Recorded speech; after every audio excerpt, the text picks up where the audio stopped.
Well, this is it, our final BFG read aloud. So, the giants have been kidnapped, brought back to England. Let's see what happens in these last couple of chapters in our little denouement. Feeding time. While the giants were being captured, a tremendous bustle and hustle was going on back home in England.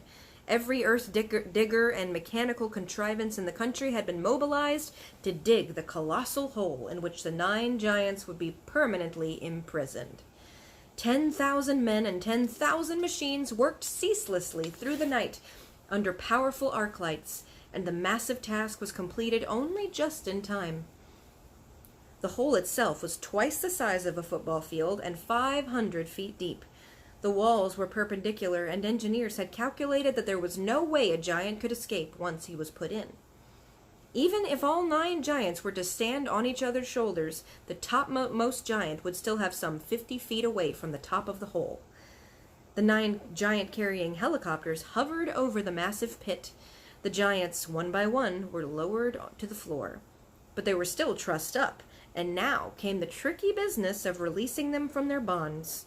No one wanted to go down and do this, because the moment a giant was freed, he was sure to turn on the wretched person who'd freed him and gobble him up. As usual, the BFG had an answer. "I has told you before," he said, "giants is never eating giants. So I is going down, and I shall untie them myself before you can say Rack Jobinson." With thousands of fascinated spectators, including the Queen, peering down into the pit, the BFG was lowered on a rope. One by one, he released the giants. They stood up, stretched their stiffened limbs, and started leaping about in fury. "Why is they putting us down here in this grob sludgling hole?" they shouted at the BFG. "Because you was guzzling human beings," the BFG answered. "I is warning you not to do it, and you was never taking the titchiest bit of advice." "In that case," the flesh lump eater bellowed, "I think we is guzzling you instead." The BFG grabbed the dangling rope and was hoisted out of the pit just in time. The great, bulging sack he had brought with him from Giant Country lay at the top of the pit. "Well, what's in there?" the Queen asked him.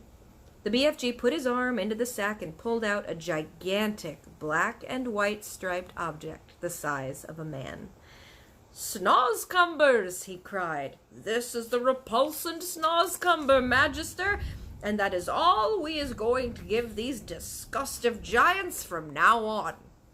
"May I taste it?" the Queen asked. "Don't, Magister, don't!" cried the BFG. "It is tasting of trog, filth, and pig squibble." And with that, he tossed the Snozcumber down to the giants below. "There's your supper!" he shouted. "Have a munch on that!" He fished out more of the Snozcumbers from the sack and threw them down. The giants below howled and cursed, and the BFG laughed. "It serves them right, left, and center," he said. "Well, what will we feed them on when Snozcumbers are all gone?" the Queen asked him. "They shall never be gone, Magister," the BFG answered, smiling. "I is also bringing in this sack a whole bungle of Snozcumber plants, which I is giving, with your permission, to the royal gardener to put in the soil.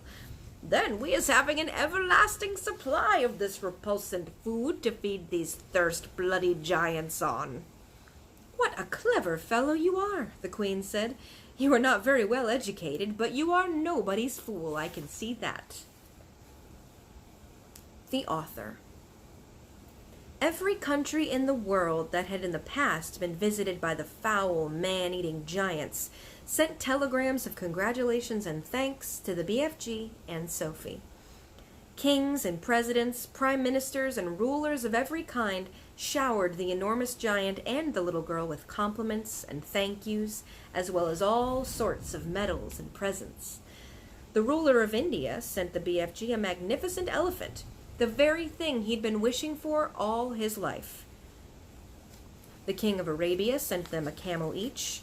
The Lama of Tibet sent them a llama. Wellington sent them 100 pairs of wellies each. Panama sent them beautiful hats. The King of Sweden sent them a barrel full of sweet and sour pork. Jersey sent them pullovers. There was no end to the gratitude of the world. The Queen herself gave orders that a special house with tremendous high ceilings and enormous doors should be built immediately in Windsor Great Park, next to her own castle for the BFG to live in. And a pretty little cottage was put up next door for Sophie.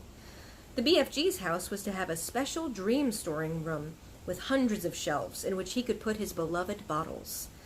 What's more, he was given the title of the Royal Dream Blower. He was allowed to go galloping off to any place in England on any night of the year to blow his splendid fizz wizards in through the windows of sleeping children. And letters poured into his house by the million from children begging him to pay them a visit. Meanwhile, tourists from all over the globe came flocking to gaze down in wonder at the 9 horrendous man-eating giants in the great pit.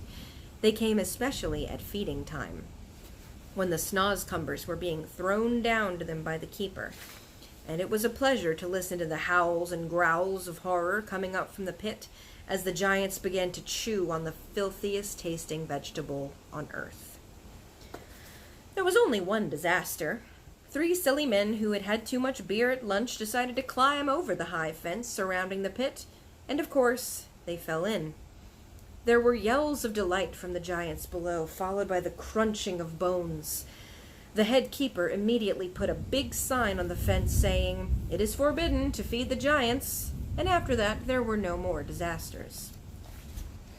The BFG expressed a wish to learn how to speak properly, and Sophie herself, who loved him as she would a father, volunteered to give him lessons every day. She even taught him how to spell and write sentences, and he turned out to be a splendid, intelligent pupil. In his spare time, he read books. He became a tremendous reader. He read all of Charles Dickens, whom he no longer called Doll's Chickens, and all of Shakespeare, and literally thousands of other books. He also started to write essays about his own past life. When Sophie read some of them, she said, "These are very good. I think perhaps one day you'll become a real writer." "Oh, I would love that," cried the BFG. "Do you think I could?" "I know you could," Sophie said. "Why don't you start writing a book about you and me?" "Very well," said the BFG. "I'll give it a try." So he did. He worked hard on it, and in the end he completed it. Rather shyly, he showed it to the Queen. The Queen read it aloud to her grandchildren. Then the Queen said, "I think we ought to get this book printed properly and published so other children can read it." This was arranged, but because the BFG was a very modest giant, he wouldn't put his own name on it. He used somebody else's name instead. But where, you might ask, is this book that the BFG wrote? It's right here. You have just finished it. The end.